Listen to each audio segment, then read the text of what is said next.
Bonjour, c'est Frédéric. Aujourd'hui, j'ai le plaisir de vous lire un article de Jeff pour Dakar d'antan sur le premier DAF enregistré au Paris-Dakar, le DAF numéro 304, celui de l'équipage Van Vliet Thijssen Ketelaars.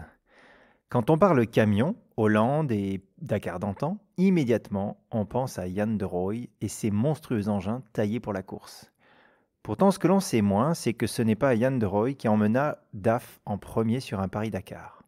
Un an avant sa venue, en 1981, un tout premier équipage néerlandais, le premier dans l'histoire du Dakar d'ailleurs, toutes catégories confondues, s'est inscrit sur le rallye, à bord d'un engin de la fameuse entreprise des Pays-Bas.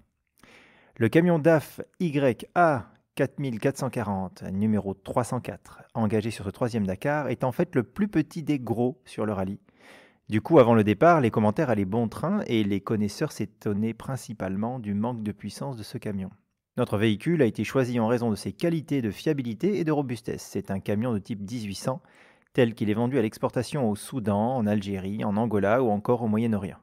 Il n'a été modifié qu'en raison des règlements spécifiques du rallye, dit-on chez DAF Truck aux Pays-Bas. Du coup, le véhicule de base est un 4440 4x4, doté d'une cabine longue avec couchette. Pour des raisons de sécurité évidentes, on lui a rajouté un magnifique arceau de protection, mais également une réserve de carburant supplémentaire avec deux réservoirs heavy duty de 235 litres chacun. Le moteur est un diesel 6 cylindres en ligne, DH825, donc équivalent à 8 litres 25 de cylindrée, qui développe une puissance maxi de 160 chevaux avec un couple de 55 mètres-kg. La boîte de vitesse compte 8 rapports avec une boîte de transfert à 2 vitesses. Le DAF devrait donc pouvoir atteindre une vitesse maxi de près de 120 km/h en pleine charge, soit un peu plus de 10 tonnes. Et pour faire face aux conditions météo en plein désert, le montage d'un radiateur tropical a été prévu. Pour mener à bien cet engin, DAF a misé sur 3 pilotes professionnels, Toyne Van Vliet, qui sera le chef d'équipage, Henk Thijssen et Martinus, ou Martin, selon les listes, Ketelaars. Ce sont en fait 3 chauffeurs d'essai de l'usine qui ont une grande expérience des conditions de conduite en Afrique et qui sont surtout capables de démonter et remonter le camion en entier les yeux fermés. Pour les aider, ils pourront quand même compter sur une assistance légère engagée par la firme hollandaise EBAG. Le véhicule n'est pas engagé en compétition mais accompagne le camion sur le parcours. Il est confié à un reporter néerlandais, Berit Van Scholten, et à 2 mécaniciens DAF, Theo Van Reyt et Theo Engels. Theo Van Reyt fera d'ailleurs par la suite plusieurs Dakar dans le team de Rooij. Le but officiel pour cette première participation n'est pas de gagner. L'objectif est de faire connaître le matériel à travers l'Afrique noire et surtout de tirer les enseignements d'une telle participation.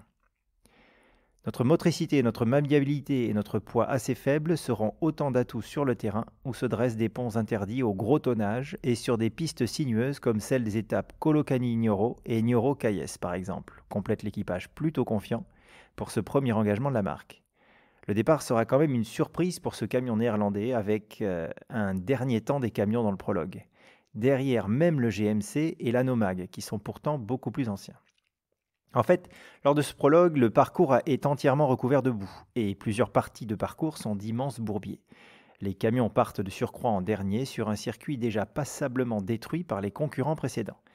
Ainsi, si à l'entrée du bourbier final, le Mercedes numéro 305 de George Groan réussit à doubler le DAF, ils n'iront pas très loin, stoppés dans la nasse où les derniers véhicules d'assistance lourdement chargés et donc immobilisés avec de la boue jusqu'aux portières. Le 304 fut donc le premier camion arrêté avec le plus mauvais temps camion. La première étape algérienne, composée de 2 spéciales, sera elle aussi un peu plus compliquée que prévu, mais avec des temps chronométrés moins inquiétants. La première spéciale de ce 4 janvier, Mouchbaramezat, verra le DAF 10e des camions sur 15 engagés, reléguant derrière lui le SM8, le GMC, l'Anomag, un Akmat et un MAN. Par contre, le manque de puissance se fit cruellement ressentir avec des enlisements qui pénalisèrent considérablement le petit YA 4440 dans les secteurs sablonneux. Malgré tout, cette première spéciale algérienne sera parfaitement avalée par le numéro 304 et son équipage. Les temps ne sont pas impressionnants, mais on l'a vu, le terrain de prédilection n'est pas encore arrivé. Le profil de ce DAF est plutôt taillé pour les pistes sinueuses, les passages trialisants, mais devient un handicap pour les endroits nécessitant une puissance importante. Il est donc normal que le début du rallye ne soit pas trop à l'avantage des Néerlandais. L'équipage en a conscience et attend son heure pour la seconde partie du rallye. Malheureusement, les événements vont en décider autrement, de façon très bizarre. En effet, au soir de la première étape algérienne, un incident va mettre un terme à la course de l'équipage du Mighty Mac, nom du principal sponsor, une marque de vêtements de sport.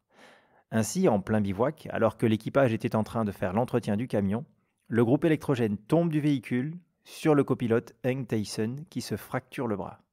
Le règlement est formel. En cas d'impossibilité pour l'un des membres de l'équipage de pouvoir tenir sa place, le véhicule est disqualifié.